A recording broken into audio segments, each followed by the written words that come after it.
त्यांनी सरकारची तुलना लवाळाच्या घरचं आमंत्रण अशी केली आणि या प्रश्नामागं फक्त विकासाचं राजकारण आहे. नेमकं किती काम झालं, किती निधी दिला, किती काम बाकी आहे हे लोकांनाही कळू द्या. दुष्काळ, पाण्याची टंचाई आणि अपुरं सिंचन हे प्रश्न अजूनही कायम आहे. मराठवाड्यातल्या लोकांना एक गोष्ट नवीन नाही. सरकार बदलतं, मंत्री बदलतात, पण मराठवाड्याचा विकास हा मुद्दा तसाच राहतो. प्रत्येक सरकार म्हणतं यावेळी मराठवाड्यावर अन्याय होऊ देणार नाही. मोठमोठ्या घोषणा होतात, हजारो कोटींच्या योजना जाहीर होतात, पण काही वर्षांनी पुन्हा तोच प्रश्न विचारला जातो, त्या घोषणांचं पुढे काय झालं. आता हाच प्रश्न शिवसेना ठाकरे गटाचे विधान परिषदेतील आमदार अंबादास दानवे यांनी उपस्थित केला आहे. जवळपास 3 वर्षापूर्वी छत्रपती संभाजीनगरमध्ये झालेल्या मंत्रिमंडळ बैठकीत मराठवाड्यासाठी जे मोठे निर्णय झाले होते ते आज नेमके कुठपर्यंत पोहोचले, खरंच कामं झाली आहेत की अजूनही ती फक्त सरकारी कागदावर आहेत, आणि या प्रश्नामागं फक्त विकासाचं राजकारण आहे की महायुतीलाही अस्वस्थ करणारा मोठा राजकीय संदेश दडलाय. याच विषयावर आज सविस्तर बोलूया. नमस्कार, मी स्वप्नील आणि आपण पाहतात त्याचं काय महाराष्ट्र. मराठवाड्यात राजकारण नवीन नाही, पण एक गोष्ट कायम पाहायला मिळते. निवडणूक आली की विकासाच्या घोषणा होतात, मोठमोठ्या बैठका होतात, निधी जाहीर होतो आणि काही महिन्यांनी पुन्हा त्याच प्रश्नांवर चर्चा सुरू होते. म्हणूनच अंबादास दानवे यांनी यावेळी उपस्थित केलेला मुद्दा केवळ सरकारवर टीका करण्यापुरता नाही. त्यांनी थेट विचारलं, 16 सप्टेंबर 2023 या दिवशी छत्रपती संभाजीनगरमध्ये झालेल्या त्या ऐतिहासिक मंत्रिमंडळ बैठकीत जे निर्णय झाले होते त्याचं पुढे काय झालं. त्या काळात राज्याचे मुख्यमंत्री एकनाथ शिंदे होते. मराठवाडा मुक्ती संग्राम दिनाच्या पार्श्वभूमीवर संपूर्ण मंत्रिमंडळ संभाजीनगरमध्ये आलं. सरकारनेही हा कार्यक्रम मोठ्या प्रतिष्ठेचा केला होता, कारण संदेश स्पष्ट होता. सरकार मंत्रालयात बसून निर्णय घेत नाही, तर थेट प्रदेशात येऊन विकासाचा रोडमॅप तयार करत आहे. त्यावेळी अनेकांनी या बैठकीचं स्वागत केलं, कारण मराठवाड्याचा अनुशेष हा काही नवीन विषय नाही. दशकानुदशकं या भागाला पाणी, उद्योग, शिक्षण आणि आरोग्याच्या बाबतीत मागे पडल्याची भावना आहे. त्याच बैठकीत मराठवाडा वॉटर ग्रीडचा विषय पुढे आला. नदी जोड प्रकल्पांची चर्चा झाली. सिंचनासाठी अनेक महत्त्वाच्या योजनांना मंजुरी देण्यात आली.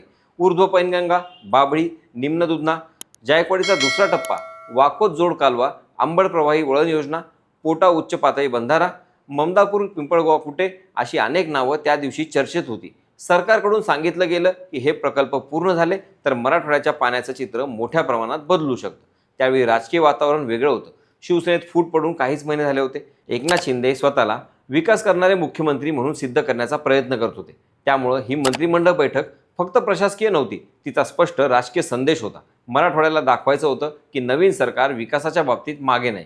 पण आता परिस्थिती बदलली आहे. राज्यात मुख्यमंत्री बदलले आहेत. देवेंद्र फडणवीस मुख्यमंत्री आहेत. सत्ता तीच महायुतीची असली तरी पण नेतृत्व बदललं आहे. आणि अशा वेळी अंबादास दानवे यांनी नेमका हाच मुद्दा पुन्हा बाहेर काढलाय, कारण त्यांना माहीत आहे जनतेला घोषणांपेक्षा काम दिसतं.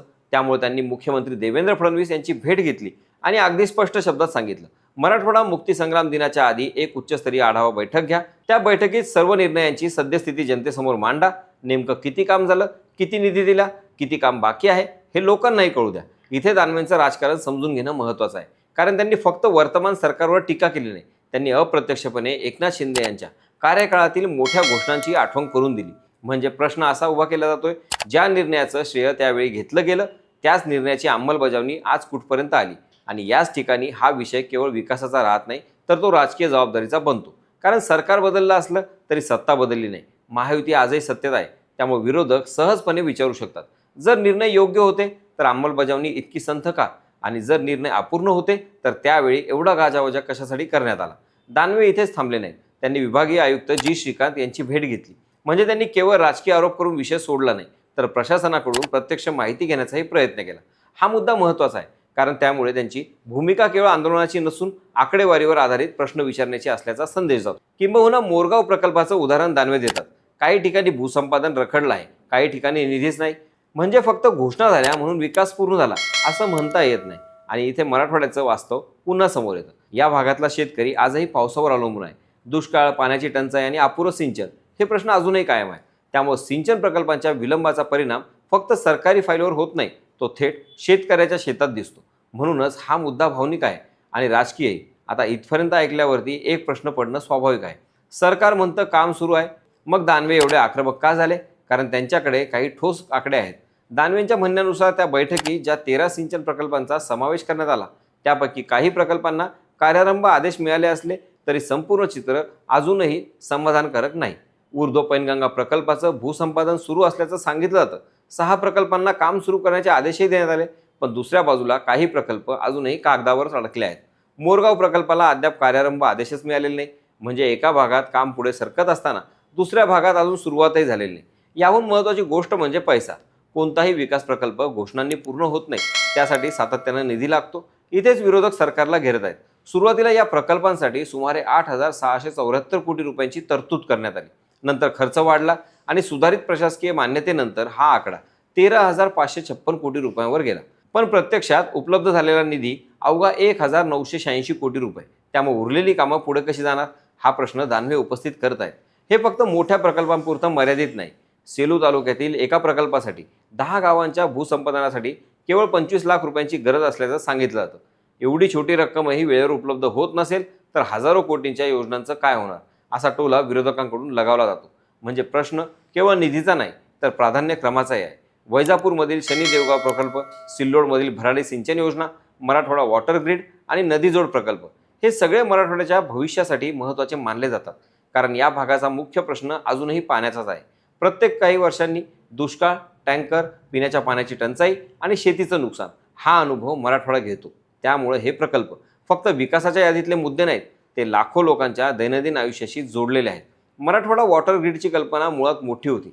ज्या भागात पाण्याची उपलब्धता आहे तिथून पाणी टंचाईच्या भागात पोहोचवण्याचा प्रयत्न या योजनेतून अपेक्षित होता. पण एवढ्या मोठ्या योजनेसाठी केवळ घोषणा पुरेशा नसतात. निधी, प्रशासकीय निर्णय, भूसंपादन आणि वेळेत अंमलबजावणी या सगळ्या गोष्टी एकाच वेळी पुढे गेल्या तर अशी योजना यशस्वी ठरते.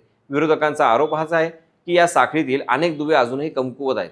दानवेंनी फक्त सिंचनावर बोट ठेवलं नाही, त्यांनी वन्य प्राण्यांपासून शेतीचं संरक्षण करण्यासाठी शेतकऱ्यांना मिळणाऱ्या कुंपण योजनेचाही मुद्दा उपस्थित केला. कागदावर लाभार्थ्यांच्या याद्या तयार होतात, पण प्रत्यक्षात अनेक शेतकऱ्यांपर्यंत लाभ पोहोचत नसल्याचा दावा त्यांनी केला. देशी गायींच्या संवर्धनासाठी असलेल्या घोषणांचंही ते चित्र असल्याचं ते म्हणतात. म्हणजे हा प्रश्न फक्त एका विभागाचा नाही, प्रशासनाच्या अंमलबजावणीचा आहे, असा त्यांचा दावा आहे. नांदेडमध्ये प्रस्तावित कृषी महाविद्यालयाचाही त्यांनी उल्लेख केला. सुमारे 40% काम पूर्ण झालं, पण उर्वरित काम निधीअभावी रखडलं असल्याचं त्यांनी सांगितलं. धाराशिवमधील शासकीय वैद्यकीय महाविद्यालयासारख्या महत्त्वाच्या प्रकल्पांची त्यांनी माहिती घेतली. यामागचा संदेश स्पष्ट आहे. मराठवाड्याचा विकास फक्त सिंचनापुरता मर्यादित नाही. शिक्षण, आरोग्य आणि शेती या तिन्ही क्षेत्रांमध्ये दिलेली आश्वासने पूर्ण व्हायला हवीत. आणि मग येतो दानवेंचा सर्वात राजकीय टोला. त्यांनी सरकारची तुलना लबाडाच्या घरचं आमंत्रण अशी केली. हा शब्दप्रयोग राजकारणात लगेच चर्चेत आला, कारण त्याचा अर्थ असा की घोषणा मोठ्या, आश्वासनं मोठी, पण प्रत्यक्षात हातात काहीच नाही. हा आरोप सरकार नाकारू शकतं, त्याला उत्तर देऊ शकतं, पण विरोधकांनी जनतेसमोर निर्माण केलेले प्रश्न मात्र दुर्लक्षित करणं कठीण आहे. दानवेंचा हा हल्ला फक्त देवेंद्र फडणवीस सरकारवर नाही, कारण ज्या मंत्रिमंडळात बैठकीचे निर्णय आज चर्चेत आहेत ती बैठक एकनाथ शिंदे मुख्यमंत्री असताना झाली होती.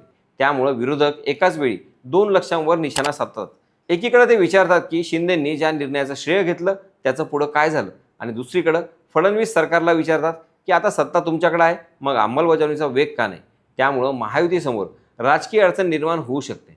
कारण जर सरकारनं या मुद्द्यांवर ठोस प्रगती दाखवली तर विरोधकांचा आरोप कमकुवत होईल, पण प्रगतीच दाखवता आली नाही तर आगामी स्थानिक स्वराज्य संस्थेच्या निवडणुका आणि पुढील राजकीय वातावरणात मराठवाड्यात हा मुद्दा पुन्हा पुन्हा ऐकायला मिळू शकतो. आता सगळ्यांच्या नजरा आगामी मराठवाडा मुक्तीसंग्राम दिनाकडे लागल्या आहेत. दानवेंनी स्पष्ट मागणी केली आहे की त्याआधी सरकारने आढावा बैठक घेऊन प्रत्येक निर्णयाची सद्यस्थिती जनतेसमोर ठेवावी.